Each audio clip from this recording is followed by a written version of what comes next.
নবী হে, কোরআনকে যদি আমি পাহাড়ের উপর নাজিল করতাম, আপনি দেখতেন আল্লাহর ভয়ে এই পাহাড় ভেঙে চুরে খান খান হয়ে যেত। এটা এত বড় ভার একটা বাণী কোরআন আল করিম, পাহাড় ভেঙে যেত। পাহাড় কি চারটেখানে কথা? সুবিশাল পাহাড় আল্লাহ তাআলা পৃথিবীতে সৃষ্টি করে রেখেছেন। আপনারা আলাস্কা পর্বতমালার নাম শুনেছেন? Alaska range, situated located in USA. যুক্তরাষ্ট্রে একটা মাউন্টেন রেঞ্জ আছে, এটা 600 মাইল লম্বা। কয়শো মাইল? পুরোটাই পাহাড়। এটার নাম হচ্ছে আলাস্কা মাউন্টেন রেঞ্জ। ইউরোপে একটা মাউন্টেন রেঞ্জ আছে, এটার নাম হচ্ছে আল্পস মাউন্টেন রেঞ্জ, এটা 750 মাইল লম্বা। নেপালে একটা পাহাড় আছে, এটার নাম মাউন্ট এভারেস্ট, এটা 8829 মিটার উঁচু। আল্লাহ বলেন এই বিশাল বিশাল পাহাড়। আরব বিশ্বে অনেক বড় পাহাড় আছে, তুর পাহাড়ের চূড়ায় আমি উঠেছিলাম, আরব বিশ্বের সবচেয়ে বড় পাহাড় মাউন্টেন রেঞ্জ। আল্লাহ বলেন এই কোরআনকে যদি আমি তোমাদের উপর নাজিল না করে পাহাড়ের উপরে নাজিল করতাম, আলাস্কার উপর নাজিল করতাম, আল্পস পর্বতমালায় নাজিল করতাম, তুর পাহাড়ে যদি নাজিল করতাম, মাউন্ট এভারেস্টের উপর যদি নাজিল করতাম, তাহলে নবী হে আপনি দেখতেন আল্লাহর ভয়ে এই পাহাড়গুলো ভেঙে চূর্ণ বিচূর্ণ হয়ে যেত। কিন্তু সেই কোরআন আল্লাহ কাদের উপর নাজিল করেছেন? আমাদের উপর। সো হিউজ রেসপন্সিবিলিটি, অনেক বড় দায়িত্ব। এই কোরআনকে আমরা বুঝি কিনা, কোরআনকে মানি কিনা, কোরআনের আইন সমাজে চাই কিনা, this is the burning question. নিজেকে নিজে প্রশ্ন করুন যে কোরআনের যে হকগুলো আছে আমরা আদায় করছি কিনা। এটা যেন তেন কোনো বাণী নয়, এটা আল্লাহ তাআলার পাঠানো বাণী, অনেক ভারী, অনেক ওজনওয়ালা বাণী। আল্লাহ তাআলা বলছেন ইন্না সানুলকি আলাইকা কওলান সাকিলা। নবী হে, আপনার কাছে আমি অনেক ভারী, হেভি ওয়েট ওয়ার্ড নাজিল করব। এটা অনেক ওজনের, এটা সিম্পল কোনো বিষয় নয়। এই কোরআন যখন রাসূল সাল্লাল্লাহু আলাইহি ওয়াসাল্লামের উপর নাজিল হতো, প্রচন্ড শীতের রাতে বিষ্ণু সাল্লাল্লাহু আলাইহি ওয়াসাল্লাম ঘামতেন। আমাদের আয়েশা বলেন আমরা কম্বল মুড়ি দিয়েও থাকতে পারি না, এত শীত, কিন্তু বিশ্বনবী ঘেমে ঘর্মাক্ত হয়ে একাকার। ওটের উপর বসে থাকা অবস্থা যখন কোরআন নাজিল হতো, ওটগুলো মরুভূমির মধ্যে বসে পড়তো ডিরেক্টলি। কাফেলা চলছে চলছে, সাইয়েদনা জিবরাইল এসে কোরআন নাজিল করেছেন, কোরআনের ভারে ধপাস করে উট বসে যেত। যায়েদ ইবনে সাবিত রাদিয়াল্লাহু তাআলা আনহু কাতিবুল ওয়াহি, রাসূল সাল্লাল্লাহু আলাইহি ওয়াসাল্লামের একজন সাহাবী। রাসূল সাল্লাল্লাহু আলাইহি ওয়াসাল্লাম একবার যায়েদ রাদিয়াল্লাহু তাআলা আনহুর পায়ের মধ্যে মাথা রেখে শুয়েছিলেন। দীর্ঘক্ষণ শুয়ে থাকলেন। যায়েদ রাদিয়াল্লাহু তাআলা আনহু বলছেন আমার কোনো কষ্টই হচ্ছে না। হঠাৎ করে কোরআন নাজিল হতে লাগলো। কি নাজিল হতে লাগলো? যায়েদ রাদিয়াল্লাহু তাআলা আনহু বলেন দীর্ঘক্ষণ রাসূল সাল্লাল্লাহু আলাইহি ওয়াসাল্লাম আমার পায়ের উপর মাথা রেখে শুয়ে আছেন, কিন্তু আমি টেরি পাচ্ছি। কিন্তু যখন কোরআন নাজিল হতে লাগলো, মনে হলো যে আমার পাটা ভেঙে খান খান হয়ে যাবে। রাসূল সাল্লাল্লাহু আলাইহি ওয়াসাল্লামের মাথার ওজন এত বেড়ে গেল, আমি আর রাসূল সাল্লাল্লাহু আলাইহি ওয়াসাল্লামকে রাখতেই পারছি না আমার পায়ের উপর। ইন্না সানুলকি আলাইকা কওলান সাকিলা। নবী হে, আমি অনেক ভারী, হেভি ওয়েট ওয়ার্ডের কোরআন আপনার কাছে নাজিল করব। সো কোরআনটা এটা অনেক সম্মানিত একটা বাণী, আল্লাহ তাআলার বাণী, অনেক ভারী একটা বাণী। এটা পাহাড় সইতে পারে না, পাহাড় ভেঙে চূর্ণ বিচূর্ণ হয়ে যেত, সে কোরআনকে আল্লাহ তাআলা আমাদের উপরে নাজিল করেছেন। সো আমাদের হিউজ রেসপন্সিবিলিটি, অনেক বড় দায়িত্ব যে এই কোরআনকে মেনে চলা, কোরআন পড়তে জানা, কোরআনের অর্থ বোঝা এবং কোরআনের নীতিমালাগুলো আমাদের সমাজে বাস্তবায়ন করা। তো আমরা বলেছি যে আমরা কোরআন দিয়ে আজকে কোরআনের পরিচয় নিব। কোরআনকে জিজ্ঞেস করবো যে কোরআন তুমি তোমার পরিচয় দাও। আমরা কিছু প্রশ্ন করবো, দেখবেন কোরআন অবলীলায় উত্তর দিয়ে দিচ্ছে। আমরা যদি কোরআনকে জিজ্ঞেস করি যে কোরআন তুমি যে পৃথিবীতে এসেছো, তোমার হিস্ট্রিটা বলো, কবে আসলা, কবে নাজিল হয়েছো? কোরআন বলবে শাহরু রমাদান আল্লাযী উনজিলা ফীহিল কুরআন, আমি রমাদান মাসে এসেছি, যেন তেন মাসে আসি না। কোরআনকে যদি আমরা প্রশ্ন করি যে কোরআন রমাদান তো 29 দিন বা 30 দিন, তো এই 30 দিনের বা 30 রাতের কোন দিন বা কোন রাতে এসেছো? কোরআন বলবে ইন্না আনজালনাহু ফি লাইলাতুল কদর, আমি কদরের রাতে এসেছি। সুবহানাল্লাহ বিহামদি। ওমা আদরাকা মা লাইলাতুল কদর, কে তোমাকে জানাবে কদর কি? লাইলাতুল কদরি খায়রুম মিন আলফি শাহর, কদরের রাত 1000 মাসের চেয়েও সেরা। রাসূল সাল্লাল্লাহু আলাইহি ওয়াসাল্লাম আফসোস করতেছেন, আল্লাহ বনি ইসরাইলের লোকেরা হায়াত পাইছে 1000 বছর, 1500 বছর, এত ইবাদত করছে, আমার গুনাহগার উম্মতের কি হবে? আমার গুনাহগার উম্মত তো 60-70 এর মধ্যে মরে শেষ। আমার উম্মতি মা বাইনা 60 ইলা 70, আমাদের গড় বয়স কত? 60 থেকে 70। আল্লাহ বলেন চিন্তা করো না, লাইলাতুল কদরি খায়রুম মিন আলফি শাহর, তোমার গুনাহগার উম্মতের জন্য আমি কদরের রাত দিয়েছি, 1000 মাসের চেয়ে সেরা। তাহলে কোরআনের হিস্ট্রি আমরা জেনে গেলাম। রমাদানে আসছে, রমাদানের কোন রাতে আসছে? এখন যদি জিজ্ঞেস করি তুমি কি একা একা আসছো না কেউ নিয়ে আসছে তোমার কাছে, এবার কি উত্তর পাওয়া যাবে? এই প্রশ্নের উত্তরে কোরআন আমাদেরকে জানায় যে আমি একা আসি না, নাযালা বিহির রূহুল আমিন। রূহুল আমিন হচ্ছে জিবরাইল আলাইহিস সালামের একটা নাম, বিশ্বস্ত আত্মা। রূহুল আমিনের সাথে আমি এসেছি, সবচেয়ে বিশ্বস্ত, যেহেতু এটা আল্লাহর বাণী। এটা আসার সময় যদি অন্যের কথা ঢুকায় দেয় তাহলে ভেজাল আছে না নেই? আমিন, বিশ্বস্ততার সাথে যে পৌঁছে দিবে, বাণী বাহকের কাজ করবে, এরকম সবচেয়ে বিশ্বস্ত ফেরেশতা জিবরাইলকে দিয়া আমি পাঠিয়েছি। তাহলে কোরআন একা আসে, সবচাইতে শক্তিশালী ফেরেশতা। জিবরাইল ইসলামের লাহু সিত্তু মিআতু জানা, 600 পাখা, 600 পাখা। সব নবীদের কাছে এসেছেন ওহী নিয়ে, এরকম একজন ফেরেশতা দিয়ে কোরআনকে পাঠানো হয়েছে। এবার যদি জিজ্ঞেস করি যে কোন ভাষায় তোমাকে নাজিল করা হয়েছে বলো, আছে এটা কোরআনে? কোরআন আমাদেরকে জানাচ্ছে ইন্না আনসালনাহু কুরআনান আরাবিয়ান লাআল্লাকুম তাআকিলুন, নিশ্চয় আমি কোরআনকে আরবি ভাষায় নাজিল করেছি যাতে তোমরা বোঝো। সুস্পষ্ট আরবি ভাষায় এই কোরআনকে আল্লাহ তাআলা নাজিল করেছেন। তাহলে হিস্ট্রি আমরা জানতেছি ধীরে ধীরে, না? রমাদানে আসলো, কদরে আসলো, একা আসে নাই, জিবরাইল ইসলামের সাথে আসলো, আরবি ভাষায় নাজিল হলো। এবার যদি জিজ্ঞেস করি যে তুমি যে আসলা, তোমাকে যে আমাদের তেলাওয়াত করতে হবে, তো এই তেলাওয়াত করার গাইডলাইনটা কি, কিভাবে তেলাওয়াত করব, তেলাওয়াত করার সিস্টেমটা কি, এটা যদি আমাদেরকে একটু বলতে। তো কোরআন এই প্রশ্নের উত্তরে প্রথমে আমাদেরকে বলে যে আমাকে যদি আবৃত্তি করতে চাও, তেলাওয়াত করতে চাও, প্রথম গাইডলাইন হচ্ছে লা ইয়ামাসসুহু ইল্লাল মুতাহহারুন। এর অর্থ হচ্ছে পবিত্র ছাড়া কেউ এই কোরআনকে স্পর্শ করতে পারে না।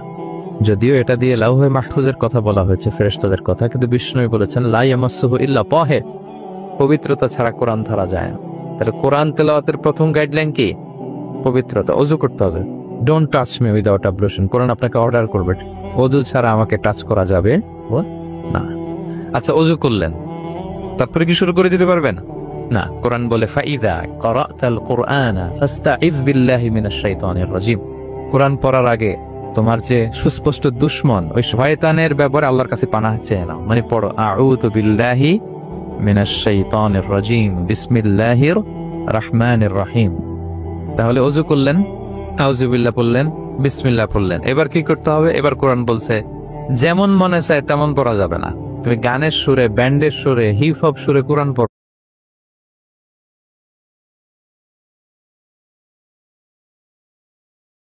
এটা আল্লাহ কবুল করবে না। কোরআন বলছে ওয়ারাতিলিল কুরআনা তারতিলা, তারতিলের সাথে কোরআন পড়তে হবে, ধীর স্থির ভাবে কোরআন পড়তে হবে। তারতিল, আপনারা যারা কোরআন পড়বেন তারতিলের সাথে পড়বেন। What is তারতিল? আনাস রাদিয়াল্লাহু তাআলা আনহুকে জিজ্ঞেস করা হয়েছিল তারতিল কি, নবী কিভাবে তেলাওয়াত করতেন। তিনি বলেছিলেন ইয়ামুদ্দু বিহা সাওতাহু মাদ্দান। বিষ্ণু ইসলাম প্রতিটি আয়াত টেনে টেনে পড়তেন, টেনে টেনে পড়তেন। আবার বিষ্ণু ইসলামের স্ত্রী উম্মে সালামা রাদিয়াল্লাহু তাআলা আনহা, তিনি বলতেন ইয়াকাত্তিউ কিরাআতাহু আয়াতান আয়াতান। বিষ্ণু ইসলাম প্রতিটি আয়াত শেষে থামতেন, এক আয়াত পড়ে থেমে আরেক আয়াত, আবার থেমে আরেক আয়াত। আলহামদুলিল্লাহি রাব্বিল আলামিন আর রহমানির রহিম মালিকি ইয়াউমিদ্দিন। দেখেন টেনে টেনেও পড়লাম, আর প্রতিটা আয়াত শেষে থামলাম। This is তারতিল। ওয়ারাতিলিল কুরআনা তারতিলা। এভাবে টেনে টেনে প্রতি আয়াত শেষে থেমে থেমে পড়ার নাম তারতিল। এভাবে পড়তে হবে। তো পড়ার গাইডলাইন কি পেলাম? প্রথমে কি করতে হবে? ওযু করতে হবে, পবিত্রতা। এরপরে আউযু বিল্লাহ, বিসমিল্লাহ পড়তে হবে। এরপরে কিভাবে পড়তে হবে? তারতিলের সাথে। কথা কি বুঝতে পারতেছেন সবাই? বিরক্ত হচ্ছেন না তো আপনারা? Moving on. এরপর যদি বলি যে ঠিক আছে ওযু করলাম, আউযু বিল্লাহ বিসমিল্লাহ বললাম, তারতিলের সাথে পড়বো, তো কোত্থেকে পড়বো? সূরা তো 114টা, পারা তো 30টা। কোন দিক থেকে? শুরু থেকে না মিডল থেকে না শেষ থেকে? দেখেন কোরআন কি বলে। কোরআন বলে ফাকরাউ মা তায়াসসারা মিনাল কোরআন, যেখান থেকে সহজ লাগে ওইখান থেকে পড়ো, যেখান থেকে। এই যে আমরা একটু পরে মাগরিবের সালাত পড়বো, কোনো ধরা বাঁধা এরকম গাইডলাইন আছে যে এই সূরাটাই পড়তে হবে? সূরা আর রহমান দিয়ে না পড়লে মাগরিব হবে না, বা সূরা জিলজাল দিয়ে না পড়লে মাগরিব আদায় হবে না, এরকম আছে? ফাকরাউ মা তায়াসসারা মিনাল কোরআন, যেখান দিয়ে তোমার সহজ লাগে ওইখান দিয়ে পড়ো। শুধু বড় এক আয়াত বা ছোট 3 আয়াত এই পরিমাণ হলেই হবে, যেখান থেকে মনে চায়, যে কোনো পারা, যে কোনো সূরা। আলহামদুলিল্লাহ বলে। বিশেষ করে ফজরের নামাজে বিষ্ণু ইসলাম লম্বা কেরাত পড়তেন, কারণ ফজরের কোরআন তেলাওয়াতটাতে স্পেশালি সাক্ষী রাখা হয়। আল্লাহ তাআলা বলছেন আকিমিস সালাতা লিদুলুকিশ শামসি ইলা গাসাকিল লাইলি ওয়া কুরআনাল ফাজর ইন্না কুরআনাল ফাজরি কানা মাশহুদা। সূর্য যখন ডুবে তখন থেকে রাত পর্যন্ত সালাত কায়েম করো, বিশেষ করে ফজরের সালাত। এ সময় ফেরেশতারা আসে, এটা সাক্ষী থেকে যায়। আমরা ফজরের সময় যেন লম্বা চূড়া তেলাওয়াত করি, ফজরের 2 রাকাতে আমরা লম্বা তেলাওয়াত করি। এবার কোরআনকে যদি জিজ্ঞেস করি যে কোরআন তোমার পৃথিবীতে যে এসছো, তোমার অবজেক্টিভটা কি, নাজিলের উদ্দেশ্য কি, কি উদ্দেশ্যে আল্লাহ তাআলা পাঠিয়েছেন? কোরআন আমাদেরকে জানাচ্ছে আলিফ লাম র কিতাবুন আনজালনাহু ইলাইকা লিতুখরিজান নাসা মিনাজ-যুলুমাতি ইলান নূর। এই কোরআনকে আমি নাজিল করেছি যাতে অন্ধকারাচ্ছন্ন মানুষগুলোকে নবী হে আপনি আলোর দিকে নিয়ে যেতে পারেন। I have revealed this holy book to you in order to lead the mankind out of darkness into the light. কোরআন আমাদেরকে আলোর দিকে নেয়। কিসের দিকে নেয়? আলোর পথ দেখায়, মুক্তির পথ দেখায়। তো মুক্তির জন্য আমি এই কোরআনকে পাঠিয়েছি। এবং কোরআন পাঠিয়ে আল্লাহ তাআলা গোটা বিশ্ববাসীকে চ্যালেঞ্জ করেছেন যে পারলে এরকম আর একটা কোরআন বের করে আনো, লিখে আনো। পারবে নাকি গোটা বিশ্বের সবাই মিলে? আমরা যখন বই লিখি, বইয়ের ভূমিকাতে লিখি যে মানবিক দুর্বলতার কারণে বা আমার জ্ঞানের কমতির কারণে কিছু ভুল হতে পারে বা টাইপো মিস্টেক হতে পারে। কেউ যদি আমাদের ভুলগুলো ধরিয়ে দেন আমরা শুদ্ধ করে নেব। প্রত্যেক লেখক লেখে যে আমার 3টা বই বেরোয়েছে, আমি এটা লিখছি শেষে, যে কিছু টাইপো মিস্টেক হতে পারে বা আমার ভুল হতে পারে, জানালে আমি পরবর্তী সংস্করণে কি করব? শুধরে নেব। কিন্তু কোরআন ব্যতিক্রম। সব লেখক বলে ভুল থাকলে বইলাম, কোরআন বলে পারলে ভুল খুঁজে বের করো। কোরআন শুরুতেই বলতেছে যালিকাল কিতাব লা রাইবা ফি, this is the book, the most authentic and original book in the world, whereof there is no doubt in it. এর মধ্যে কোনো সন্দেহের অবকাশ নাই, পারলে ভুল খুঁজে বের করে দেখাও। তার মানে গোটা বিশ্ববাসীকে আল্লাহ তাআলা চ্যালেঞ্জ ছুড়ে দিয়েছেন। চ্যালেঞ্জ দিয়ে বলেছেন ওয়া ইন কুনতুম ফি রাইবিম মিম্মা নাযালনা আলা আবদিনা ফাতু বিসূরাতিন মিন মিসলি ওয়াদউ শুহাদাআকুম মিন দুনিল্লাহি ইন কুনতুম সাদিকিন।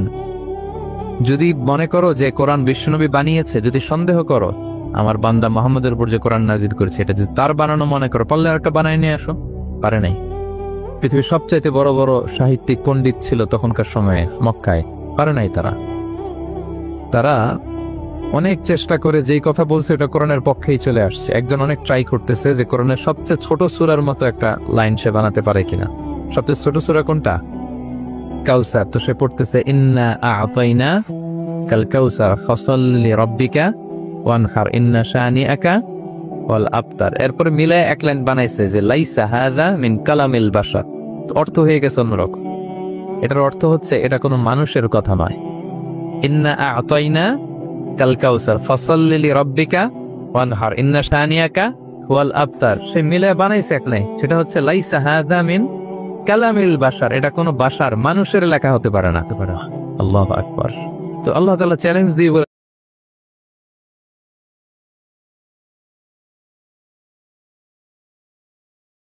বলেছেন শুধু তোমরা না, পারলে জিনদের সাথে একটা কনফারেন্স করো। কুল লা ইন ইজতামাআতিল ইনসু ওয়াল জিন্নু আলা আন ইয়াতু বিমিসলি হাযাল কুরআন লা ইয়াতুনা বিমিসলিহি ওয়ালাউ কানা বা'দুকুম লিবা'দিন যাহিরা। আল্লাহ বলতেছে চ্যালেঞ্জ, গোটা বিশ্ববাসীর জন্য চ্যালেঞ্জ। শুধু তোমরা না, জিনদেরকেও ডাকো একটা কনফারেন্সে। কারণ দুইটা, ম্যানকাইন্ড আর জিনকাইন্ড। শুধু মানুষকে না, আমি জিনকেও চ্যালেঞ্জ দিলাম, সবাই মিলে যদি পারো কোরআনের মতো একটা বই নিয়ে আসো। পারবে? পারবে না। গোটা বিশ্ববাসী এই চ্যালেঞ্জের কাছে হার মেনেছে।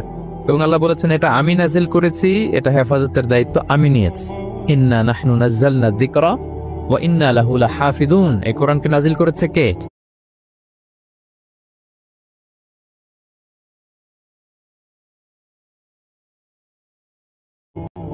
আবার এটা হেফাজতের দায়িত্ব নিয়েছে কে?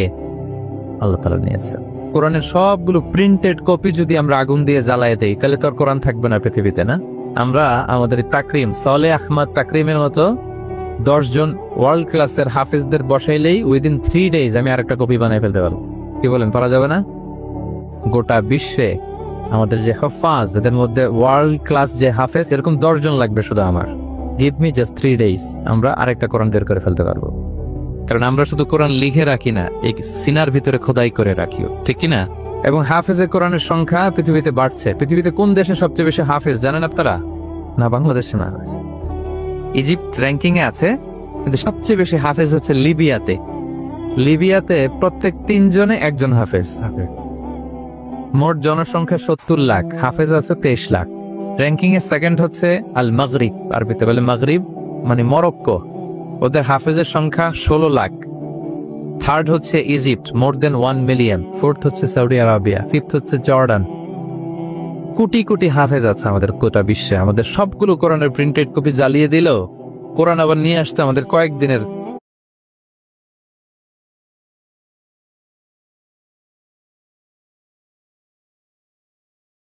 ব্যাপার। আলহামদুলিল্লাহ বলবেন না? এই কোরআনের ভেতরে আল্লাহ তাআলা শিফা রেখেছেন রহমত। আল্লাহ বলেন, অনুনাজ্জিলু মিনাল কুরআনি মা হুয়া শিফাউন ওয়া রাহমাতুল লিল মুমিনিন ওয়া লা ইয়াজিদুয যালিমিনা ইল্লা খাসারা। আমি এই কোরআনের ভিতরে শিফা রেখে দিয়েছি, রহমত রেখে দিয়েছি। সূরাতুল ফাতিহাকে বলা হয় সূরাতুশ শিফা। অসুস্থ ব্যক্তির গায়ে আপনি ফু দিতে দেরি, সুস্থ হতে দেরি হয় না, কিন্তু ওই ঈমানটা থাকতে হবে। ওই ঈমান নিয়ে, ওই আমল নিয়ে যদি আপনি রিসাইট করে ফু দেন, আল্লাহ তাআলা সুস্থ করে দেবেন। এবং এই কোরআন আপনাকে বিপদ থেকে উদ্ধার করতে পারে, কারণ কোরআন আল্লাহর সিফাত, এটা আল্লাহর একটা সিফার। এটা পরে আপনি আল্লাহর কাছে দোয়া করলে আপনাকে বিপদ থেকে উদ্ধার করবে।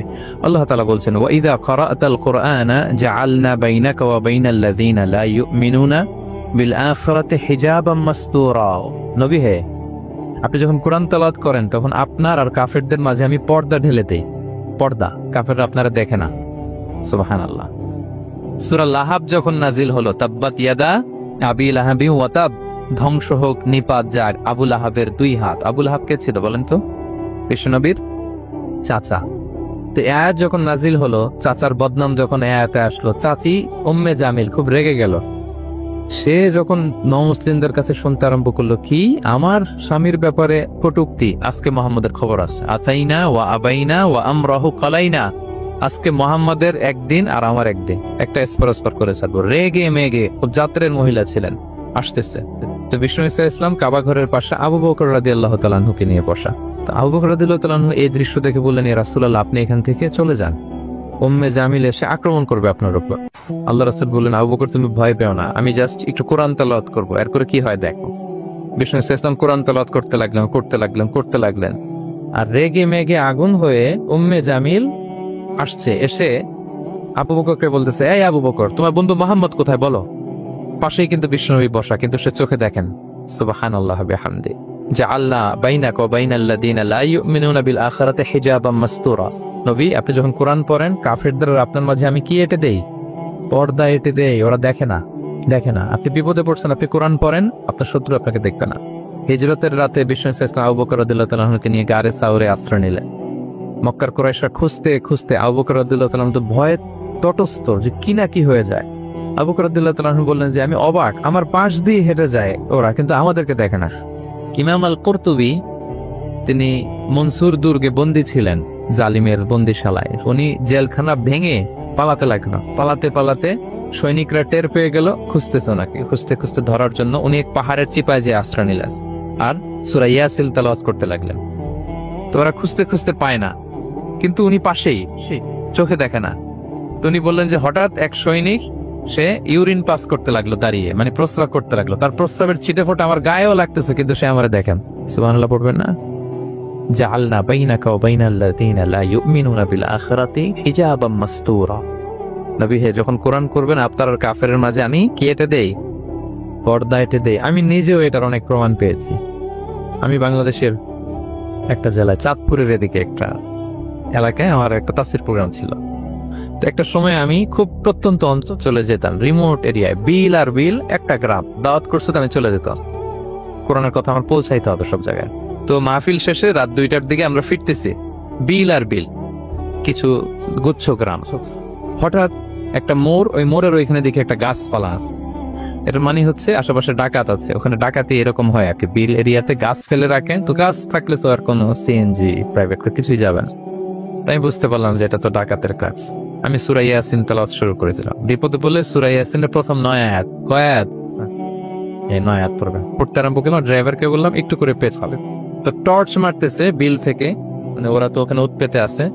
আমি পড়তেছি, কিছুক্ষণ পরে ডাকাত নিজে এসে গাছ সরাই দিয়ে বলতেছে যান। মানে ও কি করবে ও নিজেও বুঝতেছে না।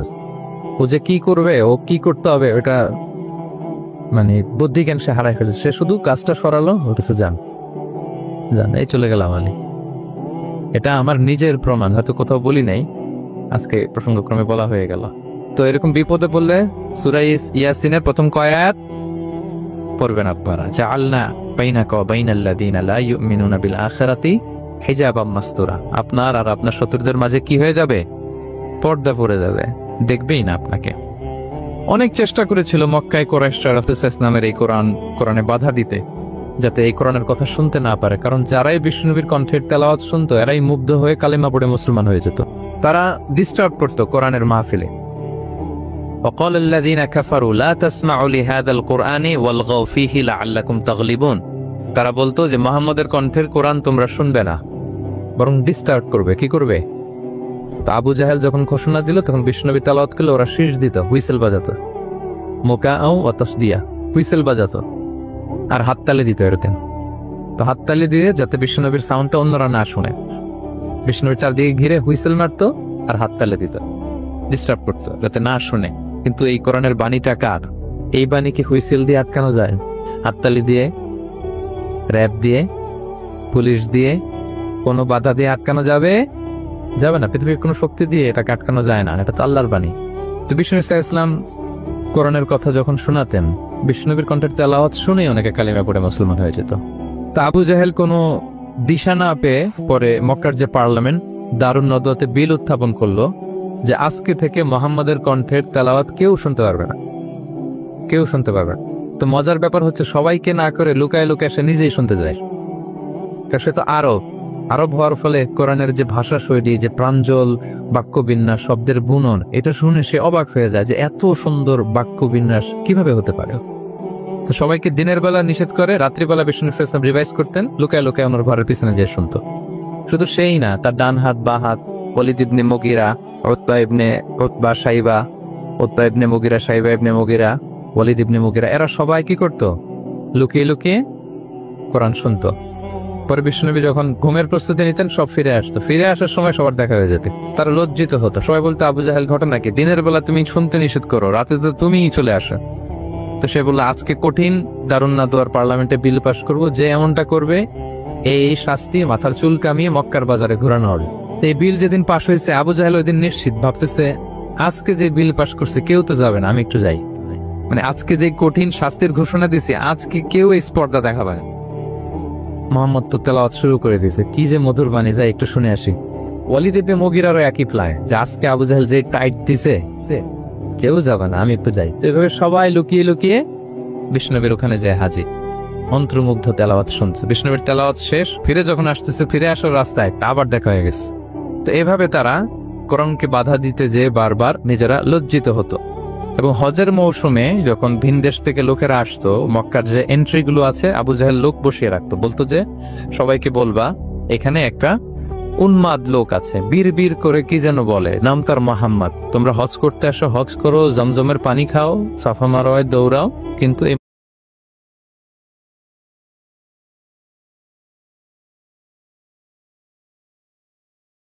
মুহাম্মদের কাছেও যাওয়া গেলেই পাগল হয়ে যাও।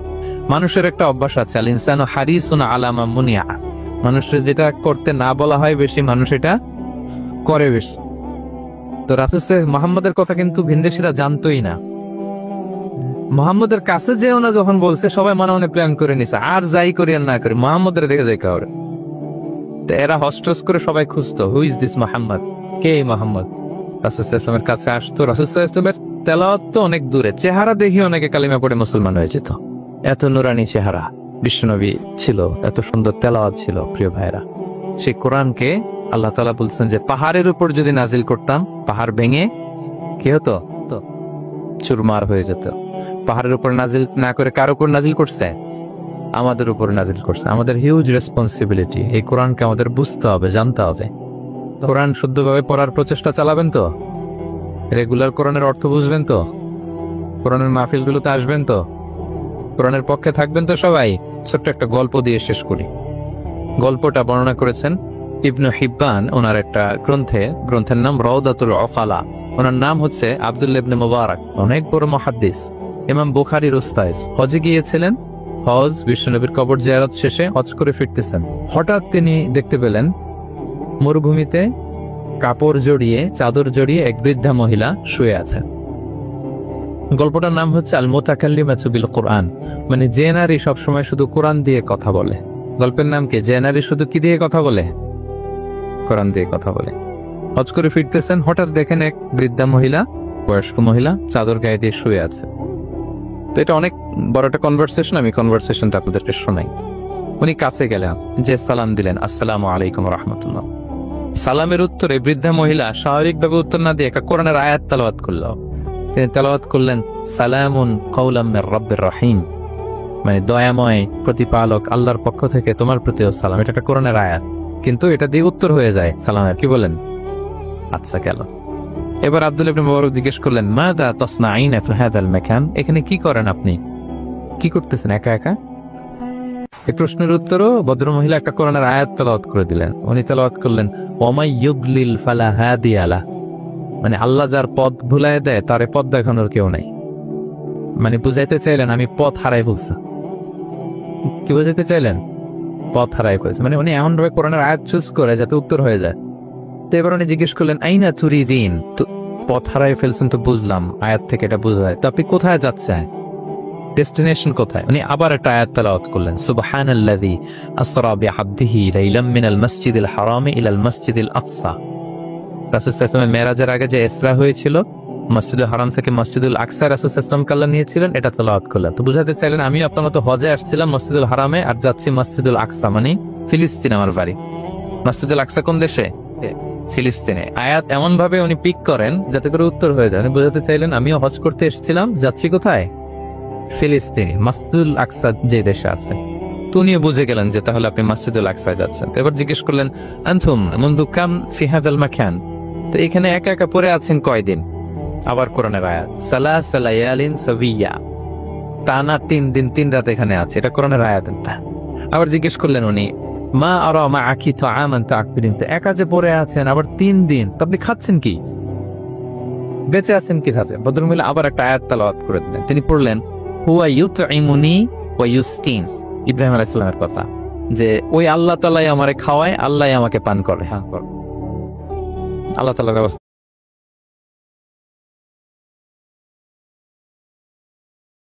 করেছেন আমার। তো এইবার উনি অবাক হচ্ছেন, আমি এত বড় মুহাদ্দিস আব্দুল্লাহ ইবনে মুবারক ইমাম বুখারীর উস্তাদ, আমি স্বাভাবিক ভাবে কথা বলি আর যাই প্রশ্ন করি একটা আয়াত তেলাওয়াত করে দেয় আর ওটা দিয়ে উত্তর হয়ে যায়। কি মহিলার সন্ধান পেলাম? তো উনি বলতেছে, ফাবি আইয়ি শাইইন তাতাওয়াদ্দাইন, 3 দিন যে এখানে আছেন মরুভূমির বালুর মধ্যে, ওযু করেন কিভাবে? উনি আবার একটা আয়াত তেলাওয়াত করলেন, ফাইন লাম তাজিদু মাআন ফাতায়াম্মামু সাঈদান তাইয়িবা। আল্লাহ আয়াতে বলেছেন যদি তোমরা পানি না পাও পবিত্র মাটি দিয়ে তায়াম্মুম করে নিও। তো বুঝাতে চাইলেন পানি নাই তো কি হয়েছে, বালু তো, আমি তায়াম্মুম করে নামাজ করি। আল্লাহু আকবার। এবার উনি বললেন, ইন্না মাইয়া তাআমান আলা তাকুলিন, আমার ব্যাগে তো কিছু খাবার আছে, আপনি কিছু খাবেন? আবার কোরআনের আয়াত, সুম্মা আতিম্মুস সিয়ামা ইলাল লাইল, আল্লাহ এক আয়াতে বলেছেন তোমরা রোজা ফজর থেকে শুরু করে সন্ধ্যা পর্যন্ত পূর্ণ করো। তো বুঝালেন আমি রোজা রাখছি। কি বুঝালেন? রোজা রেখেছে। এবার উনি একটু মাসালা খাটাইতে চাইলেন, ভাবলেন যে বুড়ি তুমি আমার সাথে শুধু কোরআন দিয়ে উত্তর দিচ্ছ, দাঁড়াও তোমাকে আমি আটকাইতেছি।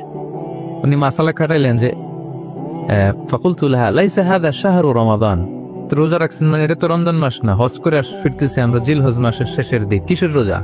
ওই মহিলা আবার একটা আয়াত তেলাওয়াত করলেন যে ওমান তাতাওয়া খায়রান ফাইনাল্লাহা শাকিরুন আলিম, আমি রমজানের ফরজ রোজা তো রাখি না, এখন আমি নফল রোজা রেখেছি। আয়াতের অর্থ হচ্ছে তোমরা নফল যা করো এগুলোর প্রতিদান আল্লাহ তোমাদের বুঝিয়ে দেবে। রমজান না ঠিক আছে জিলহজ, কিন্তু আমি কি রোজা রেখেছি? নফল রোজা। এইবার উনি ধরছেন মাসালা, এবার বলতেছে উবি হালান আল ইফতার ফিস সাফার, সফরে তো রোজা ভাঙা যায় যাচ্ছি, রোজা তো ভাঙা যায়, খান একটু। এবার উনি কোরআন থেকে আবার তেলাওয়াত করলেন, ওয়া আনতা সুমু খায়রুল লাকুম ইন কুনতুম তা'লামুন, আল্লাহ যে আয়াতে বলেছেন যে সফরের রোজা ভাঙা জায়েজ আছে, ওই আয়াতের শেষে আবার আল্লাহ বলছেন যদি রাখো সওয়াব বেশি পাও। কেউ অসুস্থ হলে রোজা ভাঙবে, সফরের রোজা ভাঙবে। এই আয়াতের শেষে হচ্ছে ওয়া আনতা সুমু খায়রুল লাকুম ইন কুনতুম তা'লামুন, তবে রোজা যদি রাখো এটা ভালো যদি তোমরা বুঝতে। এবার উনি আর যাবে কোথায়? দিশেহারা হয়ে এবার জিজ্ঞেসই করে ফেলছে, লিমাযা লা তুকাল্লিমিনি মিসলা মা উকাল্লিমুকি, আচ্ছা মা এবার বলেন আমি আপনার সাথে যেভাবে কথা বলি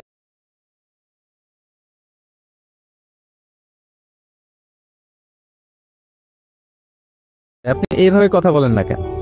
কিছু জিজ্ঞেস করলে কোরআনের আয়াত বলেন কেন? আমি কথা বলতেছি, আপনি আমার সাথে এভাবে কথা বলেন। কিছু জিজ্ঞেস করলে কোরআনের আয়াত কেন? এইটার উত্তর উনি আরেকটা কোরআনের আয়াত উনি পড়লেন, মা ইয়ালফিযু মিন কাওলিন ইল্লা লাদাইহি রাকীবুন আতীদ। আল্লাহ বলেছেন তোমরা মুখ দিয়ে যাই বের করো এটা লিখে রাখার জন্য দুই কাঁধে রাকিব আতীদ আছে, তুলে রাখে। তার মানে আমি যে তোমার সাথে কথা বলতেছি প্রত্যেকটাই তো রেকর্ডেড হয়, রেজিস্টার্ড হয়। সো এমন কিছু বলি যেটাতে সওয়াব হয়, যেটাতে ভুল না হয়। আল্লাহু আকবার, সুবহানাল্লাহ। কি নারী ছিল, কেমন নারী তিনি ছিলেন? কি পুরো ঘটনাটা শুনবেন? হ্যাঁ, শেষ করবো ঘটনাটা। আচ্ছা, তো উনি অবাক হলেন যে কি মহিলা, এরকম মহিয়সী গরিয়সী নারীও পৃথিবীতে আছে। তিনি বললেন, ঠিক আছে মা, আপনি যেহেতু পথ হারাই ফেলছেন, আমার উটটাকে আমি নিয়ে আসি। ফাহাল্লাকা আন আহমিলুকি আলা নাফাতি হাদিহি ফাতুদরিকিল কাফিলা। আমার উটটা নিয়ে আসি, উঠে বসেন, আমি আপনাকে এগিয়ে দিয়ে কাফেলাতে যুক্ত করে দেই। আপনি কি রাজি আমার উঠে বসবেন? আবার কোরআনের আয়াত, ওমা তাফআলু মিন খাইরিন ফাইনাল্লাহা বিহি আলিম। তোমরা যত ভালো কাজ করো আল্লাহ সেটা জানেন, মানে তোমার এই ভালো কাজ আল্লাহ জানেন, আল্লাহ এর প্রতিদান দিবেন। কলা ফানাখতু নাখাতি, আমি ওট বসালাম এবং বললাম ওঠেন। উনি যখন উঠতেছেন আমি এভাবে তাকায় আছে, তা আমি যে তাকায় আছে উনি এক আয়াত তেলাওয়াত করলেন, যে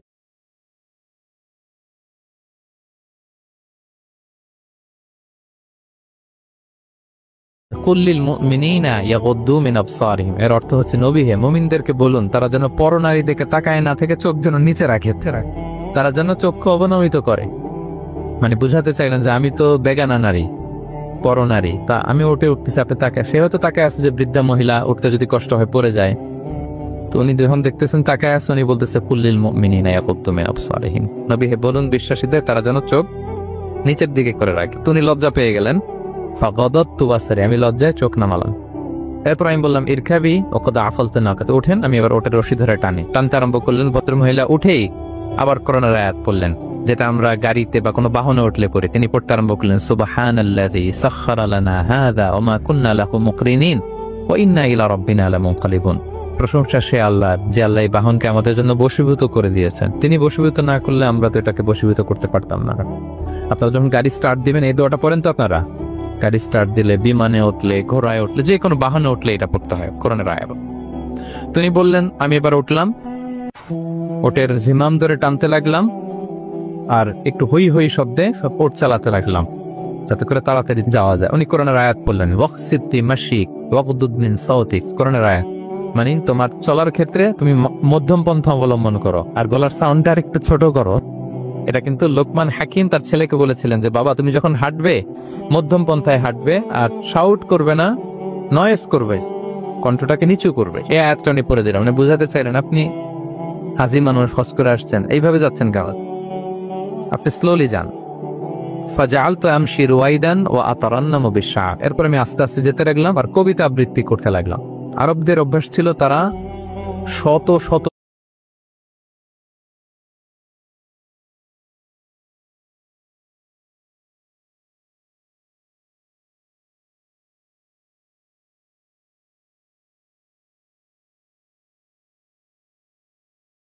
লাইন কবিতা মুখস্থ পারতো, দিনকে দিন মরুভূমিতে চড়তো আর কবিতা পড়তে। তো আমি কবিতা গুনগুন গুনগুন করে কবিতা পড়তেছি আর যাচ্ছি। এই মহিলা পিছন থেকে আয়াত তেলাওয়াত করলেন আবার, ফাকরাউ মা তায়াসসারা মিনাল কোরআন, মানে কোরআনের যেখান দিয়ে সহজ লাগে ওইখান দিয়ে পড়েন। মানে বুঝাতে চাইলেন কবিতা বললে কি লাভ, আপনি কোরআন পড়েন। উনি আবার লজ্জা পেয়ে কোরআন পড়তে আরম্ভ করলেন। এবার যেতে যে কাফেলা থেকে উনি মিসিং, যে ক্যারাভেন থেকে মিসিং, ওই ক্যারাভেনের সাথে যুক্ত হলেন। এবার জিজ্ঞেস করলেন যে হাদিহিল কাফেলা মান লাকি ফিহা, এই তো আপনার কাফেলা, এখানে কে আছে আপনার, কেউ আছে? আবার কোরআনের আয়াত, আল মাল ওয়াল বানুনা জিনাতুল হায়াতিদ দুনিয়া, অর্থাৎ সম্পদ সন্তান এগুলো আল্লাহর দেয়া নেয়ামত। এটা দিয়ে বুঝাতে চাইলেন হ্যাঁ আমার কিছু সন্তানাদি আছে। উনি বুঝতে পারলেন ফাআলিমতু আন্নাল্লাহা আওলাদান ফিহা, আমি বুঝলাম যে ওনার সন্তান সন্ততি এখানে আছে। এবার একটা চান্স পেয়ে গেছে আব্দুল্লাহ ইবনে মুবারক। কি পেয়ে গেছে? উনি মনে মনে ভাবলেন ওনার ছেলেদের নাম কি এটা জিজ্ঞেস কর, তাইলে তার উত্তর দিতে পারবে না। সুন্দর না প্রশ্নটা? এবার উনি বলতেছে ফাকুলতু লাহা মা আসমাউ আওলাদিক, মা এবার একটু বলেন তো আপনার ছেলেগুলোর নাম কি? কি জিজ্ঞেস করলেন? এটা তো আর নান্টু বল্টু সল্টু তার কোরআনে পাওয়া যায় না। আমরা নাম রাখি কি সল্টু বল্টু কোরআনে আছে নাই? তো উনি এবার চান্স নিলেন, এবার জিজ্ঞেস করি আপনার ছেলের নাম কি? এইবার আর উত্তর থাকবে না, অনেকক্ষণ আমার সাথে করছেন। তো জিজ্ঞেস করতেছে লাহা ওয়ামা আসমাউ আওলাদিক, আপনার ছেলেদের নাম কি একটু বলেন তো। এই প্রশ্নের উত্তরে উনি 3টা আয়াত তেলাওয়াত করছে। এতক্ষণ তো একটা, এখন কয়টা? এখন 3 নম্বর গিয়ারের চালাইতেছ। উনি প্রথম আয়াত তেলাওয়াত করলেন ওয়াত্তাখাযাল্লাহু ইব্রাহিমা খলিলা, এরপরে বললেন ওয়া কাল্লামাল্লাহু মূসা তাকলিমা, সবশেষে বললেন ইয়া ইয়াহইয়া খুযিল কিতাবা বিকুওয়া। আল্লাহু আকবার। আমি ইব্রাহিমকে খলিল হিসেবে নিয়েছি, মুসাকে কালিমুল্লাহ বানিয়েছি, এবং ইয়াহিয়াকে বলেছি হে ইয়াহিয়া তুমি তাওরাত কিতাবকে শক্ত করে ধরো। তার মানে বুঝাতে চাইলেন আমার বড় ছেলের নাম ইব্রাহিম, পরের ছেলের নাম মুসা, ছোট ছেলের নাম ইয়াহিয়া। সুবহানাল্লাহ পড়বেন না? কি নারী ছিলেন। কোরআনের বাইরে যেন যাওয়া না লাগে, কোরআন থেকে ছেলেদের নাম চুজ করে রাখছেন। ছেলেদেরকে ডাকলে এই নামেই ডাকেন। এরপর ছেলেদেরকে ডাকলেন কোরআনের আয়াত পড়ে ফাবাআসু আহাদাকুম বিওয়ারিকিকুম হাযিহি ইলাল মাদিনাতি ফালইয়ানজুর আইয়ুহা আসকা তুআমান ফালইয়াতিকুম বিরিজকিম মিন। এটা সূরা কাহফের একটা আয়াত। গুহাবাসী 7 জন যুবক যখন ঘুমিয়ে পড়েছিল, 309 বছর পরে যখন জেগেছিল, একজনকে টাকা দিয়ে বলেছিল যাও তুমি কিছু খাবার নিয়ে আসো। এই আয়াত বুঝাইয়া তিনি ছেলেদের বুঝাইলেন যে মেহমান আসছে, কিছু নিয়ে আসো খাবার, না খাওয়াইতে হবে। আমি অনেক হেল্প করছে আমাকে। তো ছেলেরা খাবার নিয়ে আসলো। খাবার দেওয়ার পরে মহিলা আবার কোরআনের আয়াত কুলু ওয়াশরাবু হানিআম বিমা আসলাফতুম ফিল আইয়ামিল খালিয়া। এটা আসলে আল্লাহ তাআলা জান্নাতীদেরকে বলবেন। আমরা যখন জান্নাতে ঢুকবো আল্লাহ বলবে কুলু ওয়াশরাবু হানিআম বিমা আসলাফতুম ফিল আইয়ামিল খালিয়া। এই দুনিয়াতে এত জুলুম নির্যাতনের শিকার হয়েছে, এত নেক কাজ করেছো, প্রতিদান হিসেবে আজকে জান্নাতের এই নাজ নেয়ামত ভোগ করো। বৃদ্ধ মহিলা এই আয়াতটা বললেন, তার মানে মরুভূমিতে অনেক কষ্ট করেছেন আপনি আমার জন্য, এখন আপনি আমার পক্ষ থেকে এই হসপিটালিটি রিসেপশন, এই আপ্যায়ন গ্রহণ করুন। এবার উনি বলতে আরম্ভ করলেন, ছেলেদেরকে বললেন কুলতু আল আনা তুআমাকুম আলাইয়া হারাম। এই ছেলেরা এই খাবার আমার জন্য হারাম, হাত্তা তুখবিরুনি বিআমরিহা, যতক্ষণ না এই মহিলাকে এর হিস্ট্রি যতক্ষণ না আমার না বলো। আগে বল এই ভদ্র মহিলা কে, কি তার ঘটনা। যতই দেখছি অবাক হচ্ছি, যতই শুনছি অবাক হচ্ছি, যাই বলি শুধু কোরআন দিয়ে বলে, ঘটনাটা কি। এবার ছেলেরা বলল ফাকালু হাযিহি উম্মুনা, ইনি আমাদের মা। লাহা 40 সানা, ওনার বয়স 40 বছর। লাম তাতাকাল্লাম ইল্লা বিল কুরআন, জীবনে কোনোদিন কোরআন ছাড়া মুখ দিয়ে অন্য কোনো কথা বলে নাই। মাখাফাতা আন তাযিল্লা ফায়াসখাতা আলাইহির রহমান, এই ভয়ে যে কোন কথায় আল্লাহ আবার নারাজ হয়ে যায়, আমার কোন কথায় আবার কোন ভুল হয়ে যায়, আমার কোন কথায় আবার রহমান আমার উপর নারাজ হয়ে যায়। এজন্য আমরা আমাদের জন্মের পরে জীবনে আমার মাকে কোরআন ছাড়া কোনো কথা বলতে শুনিনি। অবাক হলেন আব্দুল্লাহ ইবনে মুবারক, ইমাম বুখারীর উস্তাদ। উনি খাবার হাতে নিয়ে এবার বললেন যে উনি তো অনেক আয়াত বললো, এবার আমি একটা আয়াত করলাম। খাবারটা নিয়ে উনি পড়তে আরম্ভ করলেন। ফাকুলতু, উনি বললেন, আমি বললাম যালিকা ফাদলুল্লাহি ইউতিহি মান ইয়াশা, এটা আল্লাহর বিশেষ অনুগ্রহ, ফজল, এটা আল্লাহ সবাইরে দেয়, যাকে চায় তাকে দেয়। সুবহানাল্লাহ পড়ে। এটা আল্লাহর বিশেষ অনুগ্রহ, তিনি সবাইকে দান করে না, যাকে চান তাকে দেন। তোমাদের মা অনেক মহিয়সী গরিয়সী একজন মাতা তোমরা পেয়েছ। এই হচ্ছে ঘটনাটা। আল মুতাকাল্লিমাতু বিল কোরআন, যে নারী তার জীবনের পুরো সময়টা শুধু কোরআন দিয়ে কনভারসেশন করেছেন, কথা বলেছেন। যেই প্রশ্নে তাকে করা হয় কোরআন থেকে বলতে আমি, কারণ আল্লাহ বলেছেন মা ফাররাতনা ফিল কিতাবি মিন শাই, এই কিতাবে আমি কোনো কিছু বাকি রাখি নাই। মানব কল্যাণের, মানব প্রয়োজনীয়, হিউম্যান ডিমান্ড যা দরকার সব আল্লাহ বলে দিয়েছেন। তিবিয়ানাল লিকুল্লি শাই, সবকিছুর সুস্পষ্ট ব্যাখ্যাই কোরআনে আছে। আল্লাহ বলেন লাউ আনসালনা হাদাল কুরআনা আলা জাবাল লারাআইতাহু খাশিআম মুতাসাদ্দিআম মিন খাশিয়াতিল্লাহ, এই কোরআনকে আমি পাহাড়ে নাজিল করলে পাহাড় চূর্ণ বিচূর্ণ হয়ে যেত। আলাস্কা মাউন্টেন রেঞ্জ, আল্পস পর্বতমালা, মাউন্টেন এভারেস্ট ভেঙে চুরে খানখান হয়ে যেত। সে কোরআনকে আল্লাহ তাআলা আমাদের উপরে নাজিল করেছে। আমাদের রেসপন্সিবিলিটি অনেক বেশি। আজকে আমি কতগুলো কোরআনের আয়াত তেলাওয়াত করছি, কেউ কি গুনতে পারবেন? শত শত কোরআনের আয়াত তেলাওয়াত করেছি, কারণ কোরআন নিজেই নিজের পরিচয় দিতে সক্ষম, কারো লাগে না। কোরআন নিজেই বলতে পারে, যেই প্রশ্ন আপনি ছুড়ে দিবেন কোরআন নিজেই আনসার করে দিবেন, নিজেই আপনাকে অ্যাড্রেস করবে, নিজেই আপনার সমাধান হাজির করবে। সেই মহাবিশ্বের মহাবিশ্বয় মহাগ্রন্থ আল কোরআনকে আল্লাহ তাআলা এই মাসে নাজিল করেছেন, যে মাস আমরা কাটাচ্ছি। আল্লাহ বলেন শাহরু রমাদানাল্লাযী উনজিলা ফীহিল কুরআন, এই রমাদান মাসে আমি এই কোরআনকে নাজিল করেছি। কোরআন নাজিলের মাস। আজকের এই কায়েত ফাউন্ডেশন ইফতার প্রোগ্রাম তখনই সার্থক হবে যখন আমরা নিজেদের সাথে নিজেরা এই কমিটমেন্ট করবো, এই প্রত্যয় ব্যক্ত করব যে আমি কোরআন শুদ্ধভাবে পড়তে চাই, এই কোরআনকে আমি বুঝতে চাই, এই কোরআনকে আমি হৃদয়ে ধারণ করতে চাই, আমি তাদাব্বুরে কোরআন করতে চাই। কোরআনে কি মেসেজ আল্লাহ দিল এটা আমি জানতে চাই। কি ভাইয়েরা, আমরা জানতে চাই কি চাই না? যারা আমরা কোরআন শুদ্ধ করে পড়তে পারি না, আমরা যেন তার তীরের সাথে, তাজবিদের সাথে কোরআন তেলাওয়াতটা শিখে নিই। রাজি আছেন তো? যে যে এলাকায় থাকেন ওই এলাকার সুরাউতে ওই এলাকার ইমাম সাহেবের সাথে একটা ছোট্ট গ্রুপ করে আপনারা কোরআন শিক্ষার আসর করবেন। সন্ধ্যাকালীন কোরআন শিক্ষার আসর, বয়স্কদের কোরআন শিক্ষার আসর। লজ্জা নেই, বাঁচতে হলে জানতে হবে, বাঁচতে হলে জানতে হবে। যারা শুদ্ধ করে পড়তে জানি তারা যেন নিয়মিত কোরআনের অর্থ পড়ি। এখন অনেক কোরআনের অ্যাপস পাওয়া যায়, আপনি অর্থ পাবেন, তাফসির পাবেন, অ্যাক্সেসটা অনেক সহজ হয়ে গেছে, বড্ড সহজ। No excuse will be granted that day. সেদিন কোনো অজুহাত আপনি দিতে পারবেন না আল্লাহর কাছে যে আল্লাহ এই কারণে পারি নাই। আল্লাহ বলবে মালয়েশিয়া এসে তো ভাসামলাই শিখে হয়েছে, তো ভাসামলাইও পারো, কোরআন পারো না কেন? IELTS করে ইংরেজিতে পটু, ইংরেজি পারো, আরবি পারো না কেন? সব পারো, এটা পারো না কেন? কোনো এক্সকিউজ আল্লাহ গ্রহণ করবেন না। আমাদেরকে কোরআন বুঝতে হবে, আমাদেরকে কোরআন জানতে হবে। কোরআনকে আল্লাহ তাআলা সহজ করেছেন। আল্লাহ বলেছেন ওয়ালাকাদ ইয়াসসারনাল কুরআনা লিযিকর ফাহাল মিন মুদ্দাকির। কে আছে কোরআন শিখবে? কোরআনকে আমি সহজ করেছি। আমরা যেন কোরআন শিখি, কোরআনের অনুবাদ পড়ি, কোরআনের তাফসীর পড়ি। আল্লাহ তাআলা আমাদের যে মেসেজ বা বার্তা দিতে চেয়েছেন সেটা যেন আমরা হৃদয়ঙ্গম করি। আল্লাহ তাআলা বলেন আফালা ইয়াতাদাব্বারুনাল কুরআন আম আলা কুলুবিন আকফালুহা। ওরা কি কোরআন নিয়ে তাদাব্বুর করবে না, চিন্তা গবেষণা করবে না, একটু চিন্তাশীল হবে না? নাকি ওদের অন্তরের মধ্যে তালায় ঝং ধরে গিয়েছে? সো আমাদের এই দীর্ঘদিনের জং ধরে যাওয়া তালা খোলার জন্য আল্লাহ তাআলা রিমাইন্ডার হিসেবে রমাদান আমাদেরকে পাঠিয়েছেন, কোরআনের মাস। আমরা যেন কোরআনের মাসে কোরআনের সাথে নিজেদের সম্পর্ক গড়ে তুলি, আমরা যেন কোরআনময় করে তুলি আমাদের এবারের রমাদান। Maintaining good relation with blood relatives, রক্তের আত্মীয়দের সাথে সুসম্পর্ক রাখা। রক্তের সম্পর্ক আমাদের কিন্তু এটাতে অনেকের গাফলতি আছে। রক্তের আত্মীয়, ভাই ভাইয়ের সাথে ভাই কথা বলে না, অনেক বছর হয়ে গেল। বাংলাদেশ তো এগুলো নাই, তাই না? এই জন্যই তো আমরা এগুলো রিমাইন্ডার দিচ্ছি আপনাদেরকে, যাতে আমরা শুধরে যাই, যাতে ভালো হয়ে যাই, ঠিক কিনা?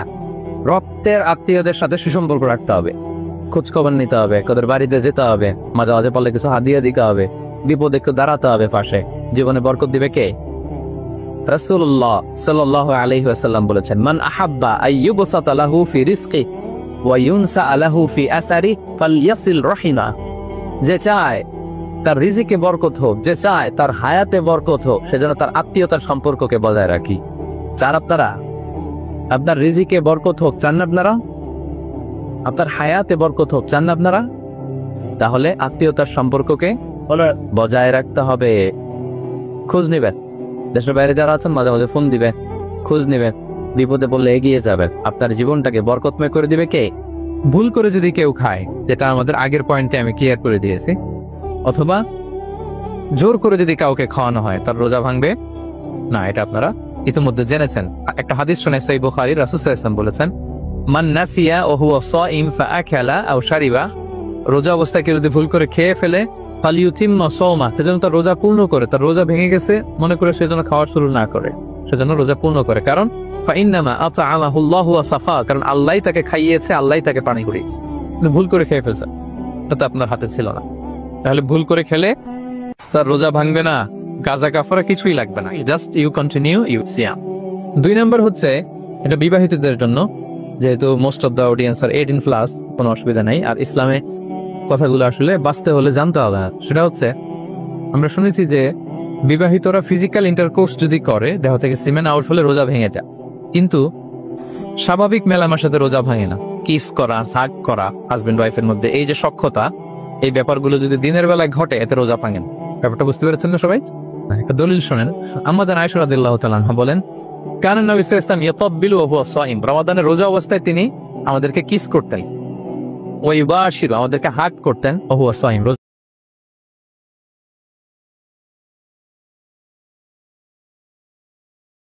অবস্থায়। এতে রোজার কোনো সমস্যা হতো না। তবে এটা রিকমেন্ডেড না, স্বামী স্ত্রীর একান্ত মেলামেশা দিনের বেলা রিকমেন্ডেড না, কারণ এটা থেকে সে সেক্সুয়ালি এক্সাইটমেন্টের দিকে চলে যেতে পারে। ফলে ভুল করে সে এমন কাজ করে ফেলতে পারে যেটাতে তার রোজাটাই ভেঙে যাবে। আর ইচ্ছা করে রোজা ভাঙলে কি করতে হয়? কাজাও কাফারাও, খবর আছে না? সেজন্য এটা খেয়াল রাখতে হবে। 3 নাম্বার, এটাকে আরবিতে বলে আল ইহতিলাম, ওয়েট ড্রিম, বাংলায় বলে স্বপ্ন দোষ। ঘুমের মধ্যে এমন কিছু দেখলেন ফলে আপনার সিমেন আউট হলো, আপনার রোজা ভাঙবে না, কারণ এটা কি ইচ্ছা করে করছেন আপনি? এটা কার হাতে? আল্লাহ। এতে রোজা ভাঙে না। শুধু আপনি ঘুম থেকে উঠে ফরজ গোসলটা করে নিলেই হলো। প্রিয় ভাইরা, মুসলিম কমিউনিটির ভাইরা, কথা কি বুঝতে পারতেছেন? আচ্ছা। 4 নাম্বার হচ্ছে ব্লাড টেস্ট। অনেকে বলে যে হুজুর ব্লাড টেস্ট করা যাবে কিনা রমাদানে। ব্লাড টেস্ট করা যাচ্ছে, ব্লাড টেস্ট করলে রোজা ভাঙে না। এটা খুবই জরুরি একটা মাসালা, প্রায় আমাদের লাগে। 1-2 সিরিঞ্জ ব্লাড নিলে ভাঙে না। তবে যদি অনেক বেশি অ্যামাউন্টের ব্লাড নেয়, এতে যদি আপনি ক্লান্ত হয়ে পড়েন, সেক্ষেত্রে আপনি রোজা ভাঙতে পারবেন, পরে কাজা করলে হবে। 5 নাম্বার হচ্ছে অনিচ্ছাকৃত বমি। এটা আমি আগেও ক্লিয়ার করেছি যে ইচ্ছাকৃত বমি করলে রোজা ভাঙে, কিন্তু অনিচ্ছাকৃত যদি বমি চলে আসছে, ভমিটিং হচ্ছে, আমার রোজা ভাঙবে। 6 নম্বরে নোজ ব্লিডিং, নাক দিয়ে অনেকে রক্ত পড়ে না, নাক দিয়ে রক্ত ঝরলে মানুষের রোজা ভাঙে, আনলেস যদি অনেক বেশি অ্যামাউন্টের হয়, আপনি ক্লান্ত হয়ে পড়েন, তখন তো আপনি রোজা ভাঙতে পারেন। 7 নাম্বার, রোজা রেখে দাঁত ফেলতে পারবো কিনা? জি, রোজা রেখে আপনি আপনার দাঁতকে রিমুভ করতে পারবেন, খুব বেশি যাতে রক্ত বের না হয় সেটা আপনি খেয়াল রাখবেন। দাঁত ছেলে যে রক্ত বেরোয়, এতে রোজা ভাঙে না। 8 নম্বর পয়েন্টটা খুবই গুরুত্বপূর্ণ, এটা খেয়াল করে শুনতে হবে। কান দুইটা খরগোশের কানের মতো খাড়া করে শোনেন, খুব মনোযোগ দিয়ে। 8 নম্বরটা হচ্ছে ইনজেকশন। রোজা রেখে ইনজেকশন দেওয়া যাবে কে? কিছু কিছু ইনজেকশন দেওয়া যাবে, কিছু কিছু দেওয়া যাবে। কোনগুলো দেওয়া যাবে না? এনার্জেটিক ইনজেকশন দেওয়া যাবে না, যে ইনজেকশনে ফুড সাপ্লিমেন্টারি আছে, যেটার মধ্যে নিউট্রিশন ভ্যালু আছে, এই ইনজেকশন গুলো দেওয়া যাবে না। এমনও ইনজেকশন আছে যেটা দিলে 7 দিন আপনারা খাওয়া লাগবে না, একেবারে তরটা যাবে, এরকম ইনজেকশন দেওয়া যাবে? তো আপনি সিস্টেম করে খাইলেন, কেমন জানো, তাই না? আপনি অন্য ওয়েতে দেহে এনার্জি ইনপুট করলেন, এটা করলে রোজা ভেঙে যাবে। তাহলে food supplementary injection, nutrition value আছে এরকম injection, energetic injection, energy boost up করে এরকম ইনজেকশন দিলে রোজা ভেঙে যায়, এগুলো দেওয়া যাবে না। কিন্তু পেইন কিলার যে ইনজেকশন গুলো আছে, এটা দিতে পারবেন। পেইন কিলার ইনজেকশন দিতে পারবেন, অ্যান্টিবায়োটিক ইনজেকশন দিতে পারবেন, অ্যানেস্থেটিক ইনজেকশন দিতে পারবেন, এই জাতীয় মেডিকেশন ইনজেকশন গুলো দিতে পারবেন। কোভিডের যে ইনজেকশন, এগুলো আপনি দিতে পারবেন। এগুলোতে রোজা ভাঙে না, কারণ এগুলোতে আপনার স্টোমাকে কিছু পৌঁছেও না, আপনাকে শক্তিবর্ধক কিছু দেহে প্রবেশও করাচ্ছে না, আপনার এনার্জিও বাড়ে না, আপনার এনার্জি বাড়ে না, আপনার নিউট্রিশন ভ্যালু অ্যাড হয় না, আপনার স্টোমাকে কিছু পৌঁছে না, এই জাতীয় সব ইনজেকশন দেওয়া যায়। ইনজেকশন পয়েন্টটা ক্লিয়ার? 9 নম্বরে কিছু কমন ব্যাপার আছে, এই কমন জিনিসগুলো আমাদের মনের মধ্যে প্রায় প্রশ্ন জাগে যে এগুলো করা যাবে কি যাবে না, এগুলো ক্লিয়ার করি। এর মধ্যে 1 নম্বর হচ্ছে টুথপেস্ট। রোজা রেখে টুথপেস্ট দিয়ে ব্রাশ করা যাবে কিনা? বলেন, যাবে কি যাবে না? যাবে, কে কে হাত তুলুন তো দেখি। মাত্র 1 জন, 2 জন, 3 জন, 4 জন, 5 জন, 6 জন, দল ভারী হচ্ছে আস্তে আস্তে। হ্যাঁ, টুথপেস্ট দিয়ে ব্রাশ করা যাবে কি যাবে না? যাবে মাত্র 5 জন। আর যাবে না কয়জন দেখি? যাবে না, অনেকে যাবে না। অনেকে হাত তুলে নেই, ভাবছে কোন জায়গায় হাত তুলে কোন বিপদে পড়ি, চুপচাপ দেখি যে কোনটা দিতে। যাবে না? যাবে না, দল ভারী না? যাবে? এই সুন্দর বলছে, যাবে, কিন্তু না করাই ভালো। হ্যাঁ, যাবে। টুথপেস্ট দিয়ে ব্রাশ করলে রোজা ভাঙে না, তবে যদি খুব স্ট্রং টুথপেস্ট হয়, এগুলো ব্যবহার না করা ভালো। দিনের বেলায় মেসওয়াক করা উচিত। হ্যাঁ, মেসওয়াক করলে ওইটা সবচেয়ে সেফ।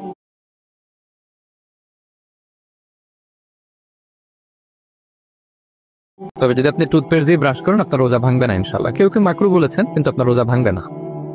মাউথ ওয়াশ সেম, যাবে, কিন্তু রেকমেন্ডেড না। হ্যাঁ, গার্গল করতে গেলে আবার ভিতরে চলে যাবে।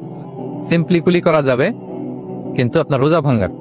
কিন্তু দিনের বেলায় আমরা টুথপেস্ট, মাউথ ওয়াশ এগুলো ইউজ না করে কোনটা সাজেস্ট করি? কোনটা? মেসওয়াক করেন তো আপনারা। রাসূল সাল্লাল্লাহু আলাইহি ওয়াসাল্লাম বলেছেন, আমার উম্মতের জন্য যদি কষ্ট না হয়ে যেত, আমি প্রত্যেক নামাজের আগে মেসওয়াক করা ফরজ করে দিয়েছেন না। কষ্ট হয়ে যাবে, পকেট নিয়ে নিয়ে মেসওয়াক ঘুরতে হবে। এবং রাসূল সাল্লাল্লাহু আলাইহি ওয়াসাল্লাম মৃত্যুর আগে ওনার হাতে যে জিনিসটা রেখে উনি শেষ নিঃশ্বাস ত্যাগ করেছেন, সেটা হচ্ছে মেসওয়াক। উনি অত্যন্ত অসুস্থ, প্রচন্ড জ্বরে কাতরাচ্ছেন। তখন দেখলেন যে ওনার শ্যালক আব্দুর রহমান রাদিয়াল্লাহু তাআলা আনহু উনি মেসওয়াক করতেছে, তো উনি ফেল করে তাকায় আছেন, বলতে পারতেছেন না আমাকে চাও। আম্মা জান আয়েশা বুঝতে পারলেন যে রাসূল মনে চাচ্ছেন, তো উনি এটা নিয়ে এসে নিজে চাবালেন। রাসূল ইসলাম চাবায় যে নরম করবেন এই শক্তিটাও গায়ে নাই। আম্মা জান নিজে চাবিয়ে রাসূল ইসলামের হাতে দিলেন, রাসূল ইসলাম মেসওয়াক করলেন। এই মেসওয়াক করার কিছুক্ষণ পরে তিনি ইন্তেকাল করলেন। আরবাউন মিন সুনানিল মুরসালিন, 4টা সুন্নাত, এটা সব নবীদের মধ্যে ছিল। এর মধ্যে একটা হচ্ছে আসওয়াক, মেসওয়াক। মেসওয়াক করবেন তো আপনারা? আচ্ছা। এরপর রোজা রেখে আতর দেয়া যাবে, কোনো সমস্যা নেই।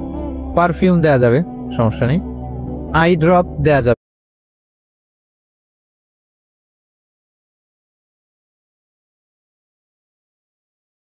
চোখে ড্রপ দেয়া যাবে, আইলাইনার দেয়া যাবে, কাজল দেয়া যাবে, এগুলোতে রোজা ভাঙেন। এরপরে ডায়াবেটিক পেশেন্ট যারা আছে তারা ইনসুলিন দিতে পারবেন, এত রোজা ভাঙে। এটা আমাদের লাগে না, আমাদের অনেক মুরব্বীদের দিতে হয়, আমাদের আব্বা আম্মাদের। তো এটা আপনারা জেনে গেলেন, ইনসুলিন দিলে রোজা ভাঙে। এরপরে 10 নম্বর খুব মজার একটা পয়েন্ট, খাবারের যদি লবণ চেক করা হয় এতে রোজা ভাঙে না।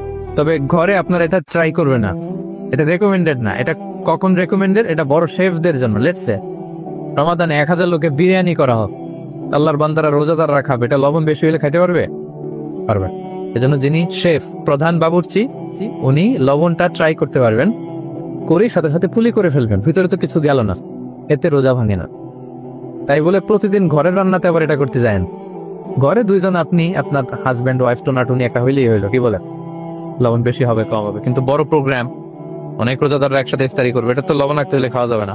তো সেক্ষেত্রে শেফ যদি জাস্ট জিব্বা দিয়ে লবণটা একটু ট্রাই করে নেয় যে অ্যাড করতে হবে না, ঠিক আছে, সাথে সাথে কুলি করে ফেলে, রোজা ভাঙবে না। দলিল কি?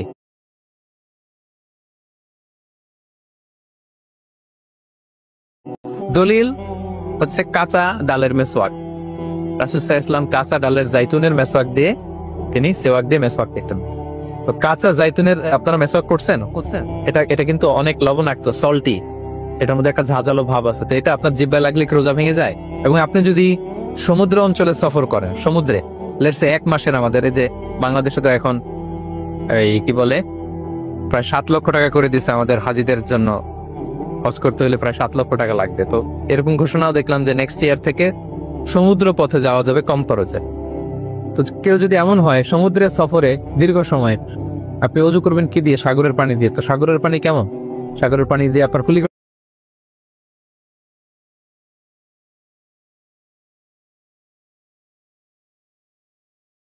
করতে হবে না, মাঝ মাজা করবেন না। তো আপনার কি রমজানে যদি কুলি করেন আপনার রোজা ভেঙে যাবে? যাবে না। তো এ থেকে স্কলাররা দলিল নিয়েছেন যে এরকম জরুরি প্রয়োজন হলে আপনি খাবারের স্বাদটা, লবণটা দেখতে পারবেন, সাথে সাথে কুলি করে ফেলবেন, এতে আপনার রোজা ভাঙবে না ইনশাআল্লাহ।